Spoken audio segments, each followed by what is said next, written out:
রোজার নিয়ত কোনটি বা কিভাবে করব? নিয়ত করা কি রোজা রাখার জন্য জরুরি? নিয়ত তো সমস্ত ইবাদতের জন্য জরুরি, কিন্তু নিয়ত করা জরুরি, নিয়ত বলা জরুরি না। নিয়ত করা এক জিনিস আর নিয়ত বলা আরেক জিনিস। মুখে নিয়ত বলে আর অন্তরে নিয়ত করে, অন্তরে নিয়ত করে আর মুখে নিয়ত বলে। ইবাদতের মধ্যে নিয়ত করা ফরজ। রোজার জন্য নিয়ত ফরজ, নামাজের জন্য নিয়ত ফরজ, কিন্তু নিয়ত বলাটা ফরজ বা সুন্নত কোনোটাই না। আমরা যে রোজার নিয়ত শুনছি, নাওয়াইতু আন আসুমা গাদান, আছে না? বিভিন্ন আপনার ক্যালেন্ডারেও লেখা থাকে, ভিত্তিহীন।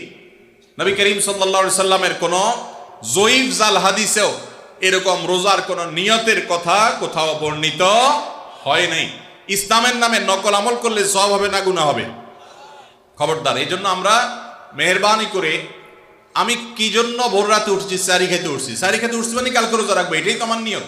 মনের ইচ্ছা আছে, ইন্টেনশন আছে, এটাই নিয়ত। মুখে আলাদা নিয়তের উচ্চারণ দরকার নাই।